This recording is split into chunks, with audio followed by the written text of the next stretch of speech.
We have our first Canadian here, Ruth. How are you doing, Ruth? Good, thanks. Excellent. So, tell us, where are you from and where are you living currently? Well, I'm back where I'm from, I guess. I'm from Ottawa. It's in Eastern Ontario in Canada. It's the capital of Canada. I grew up in a small town outside the city, closer to the Ottawa Valley. Mhm. Um, yeah, spent a couple years living abroad and I'm back home. Where did you go abroad? I was living in New Zealand for a Hmm, couple of years. okay, okay. Yeah. Was it very different living in New Zealand from Canada? Um, Not as different as other countries, I think. New Zealand's pretty similar. Mhm. But there's still some like cultural differences and differences in the way people do things between the two places. Definitely some communication style differences. Makes sense, makes Yeah. sense. Well, let's go ahead and just jump into the first question. What kind of communication style would you say that Canadians have?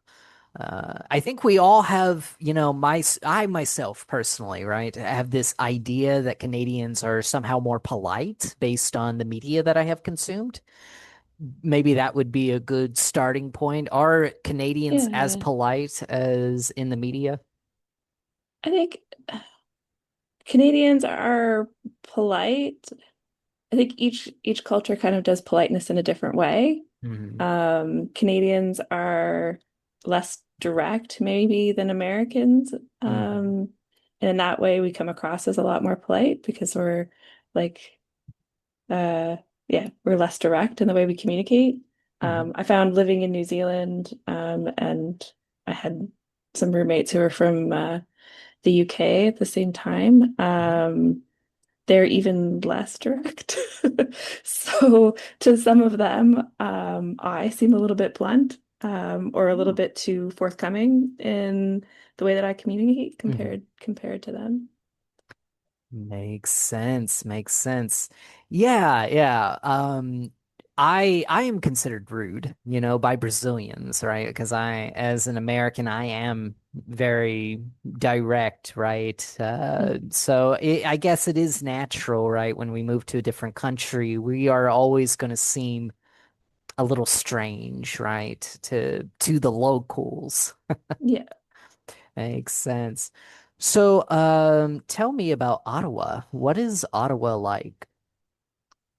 Ottawa is the seat of government for Canada, so our biggest employer is the government. And I think that comes with a different mindset if you've lived in a government city. I've lived in a couple. Um, but it's pretty close to nature. We have a lot of green parks, Gatineau Park, and just across the border, we kind of straddle a river that's the border between Ontario and Quebec. So Mhm. Quebec's our French-speaking province, and Gatineau Park is a huge park with a big network of hiking and biking, and in the winter, cross-country skiing and snowshoeing trails. Mhm. And then on the Ottawa side, we also have some trails that are a part of our like national capital network. So Mhm. that it's a really big biking city in the summer. Nice. Um, yeah, lots of outdoor spaces, and they're just starting to build more and take more advantage of some of our water spaces. We have a Mm-hmm. couple, well, I call them beaches. My partner is also Brazilian, and he does not think that they're real beaches, but we have some good outdoor spaces too, Makes sense. and Now, then a lot of museums. I heard a joke once that there is a museum for every 30 Canadians. I don't know if that is actually true or not. And I might have misheard that, Maybe. but I've heard that there are a lot of museums. Something that the students would definitely be familiar with is, Canada is rich in outdoor space, right? You have British Mhm. Columbia, you have the giant forest, you have the Arctic Circle, right? How do everyday Canadians interact with all of this nature besides biking? And do you guys like go out into nature? Is camping very popular, etc.? Yeah, I think depending on where you are, camping's pretty popular. And with the people who enjoy doing it, we can do it comfortably for a couple months out of the year. And then if you're really serious about it, you can camp in the winter. I think cottaging is really big, especially in Ontario. We have lots of lakes. So I have lots of friends who have, a cottage on a lake and a boat. Yeah, in the winter, skiing, cross country skiing, people like to go to like out of the city to different trails. Mhm. I think day to day though, it's I mean, I live in a city, so it's pretty city bound. It's not much different than Mhm. living in another small city, but except maybe in the winter having to brave the cold. Makes sense. Makes sense. Now, is it Ottawa that has, or is it Toronto that has kind of like an underground mall situation with like, if I remember correctly, like there may be a glass ceiling or something that people go under during the No. winter time? I don't Yeah, so remember. Montreal and Toronto both have underground interconnected malls and Mm. pathways. I think in Toronto it's actually called the Path. Oh. So you can stay indoors for long Mhm. periods of time. I went to university. I did my bachelor's degree here in Ottawa. Mhm. In Carleton University, pretty much every building on the campus is connected by an underground tunnel. Um, so some students who don't like the cold will not go outside from like November until the snow melts in March or April. Makes sense. It does get pretty cold there, but there's always going to be people in the culture that do not like the cold, right? Just like there are many Brazilians who don't like the heat in Brazil, right? Yeah, yeah, my Okay. husband being one of them, which maybe is why he's here now. But um, Hmm. yeah, I mean, winter, the first couple months you enjoy the snow, and then, after 2 or 3 months, you're kind of ready for spring to come. Hmm. So I think by the end of winter, most people are over it unless they're super into skiing, then they're holding on and as long as they can. Yeah. Makes sense. Now, a question that I had from a student, and I probably told them the right answer at the time, was how can Canada be used to the snow, right? Like, how do they not shut down every single winter, right? And I said that it's probably because their infrastructure is designed to be, snowbound. Whereas if a blizzard hits Rio de Janeiro, you guys are absolutely, screwed because you guys don't have structure for something like that, right? Would you say that Yeah. Canada's generally like the infrastructure generally can handle snow conditions then?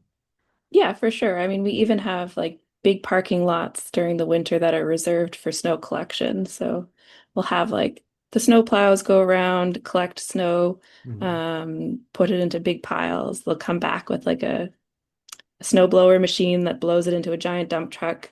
And then we store it in these big empty parking lots Oh. during the winter. And it can get quite big depending on how much snow there is. So we do a lot of snow removal. We're Mhm. all kind of used to it. If you've lived here for a couple of years, you get used to the pattern of moving snow Mhm. around. But it's not the same across all of Canada. I know Mhm. in Vancouver they don't get a lot of snow. Similarly, they're not set up for it. And some of their Mhm. infrastructure isn't designed for it. So some of the bridges designs, if you're in a part of the country that gets a lot of snow, needs to be designed for space for the snow. Mhm. And that if it's starts to melt, it's not gonna cause ice and stuff to fall onto the cars below. So yeah, there's a bit of design, there's a bit of just like habitual patterns and services that we've built up to take care of it. Makes sense. Makes sense. We have a few minutes here. Can you tell us about The accent, the Canadian accent. Now, my students, many students, are under the impression that the Canadian accent is the easiest accent to learn, because it is supposedly the most neutral of the accents across the English speaking world, right? What is your Mhm. take on this? Would you say that it is a pretty easy standardized accent, or would you say that there is a lot of outliers, right? In Canada, Yeah. there's regional differences. Hmm. And I've I can pick up on some of them, but I can't always tell you why. But like Newfoundland, one of our eastern provinces, joined the country quite late, in the 1940s. They used to be kind of associated with Ireland, so their accent is quite a bit closer to an Irish accent. Hmm. Um, and then parts of our country obviously have a lot of French influence. Yeah. And then there's the loyalist kind of areas like Ontario. We had a lot of um, British soldiers that moved north Mm-hmm. when America was formed or the United States was formed. Hmm. So the British accent kind of softened but stayed in this area. And Hmm. it's a bit different out west. So Alberta and in British Columbia, they don't sound too different, I think, if you're not from Canada, but sometimes you can pick up on just the way we say a couple different words, or the choice of words sometimes. Speaking of choice of words, what kind of vocabulary do you think would be different for an English learner who is coming into Canada for the first time if they've only had the textbook English? Depends on where their textbook is from, I guess. Hmm. Yeah, Canada has some of its own like idioms. You might have seen in the media a lot lately, elbows up. Um, that's a hockey hockey idiom, or keep your stick on the ice. That's another Ah, hockey. Oh, hockey yes. related. Um, yeah. Um, Different parts of the country call different pieces of furniture and stuff different things. So, like I have a sofa or a couch, but out west they might call it a Chesterfield. Uh, Oh, yeah. okay. A Chesterfield. Well, that's was it is it named after a person or something? I don't know. I don't know. That is very interesting. Thank God we have the internet for um to find out. It's from a historic market town in Derbyshire, England. Huh. Chester was the Old English word for Roman fort, and feld was, field, right? So, and the Philip Stanhope, the fourth Earl of Chesterfield, commissioned a deep-buttoned quilted leather couch so gentlemen could sit upright without wrinkling their suits, and that's supposedly where it The came origin of the from. word. Cool. Okay. Yeah, it's maybe some more British influence in our language in different parts of the country. Yeah, yeah, absolutely. Speaking of influence, what about the French influence? Is there like some words that you would pick up, like maybe for example, I mean, I know Poutine? poutine. Yeah. I know that is a common word in Canada as well, right? Yeah, it's a French Canadian dish, so it's a French word, I guess, yeah. Yeah, same with tourtière. It's a meat pie. It's Mhm. famous in Quebec. Um, I don't really know if there's that many differences in terms of like our use of French words compared to American English or British English. Mhm. Um, I know the French is very different than France French or Mhm. European French. Um, I think maybe more Canadians are can speak enough French to get by. We all have to take a certain amount in school, Oh. because it's our second language. Mhm. So if you visit Canada, you'll see, thank you, merci on kind of all of our garbage cans at fast food joints. Wow, that's Um, polite. yeah. And if you visit Quebec, you'll see arrêt on their stop signs instead of stop, even though in Uh, France you often see stop.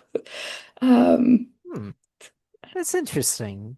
yeah, the language protection rules in Quebec put a lot more emphasis on keeping the French words for things.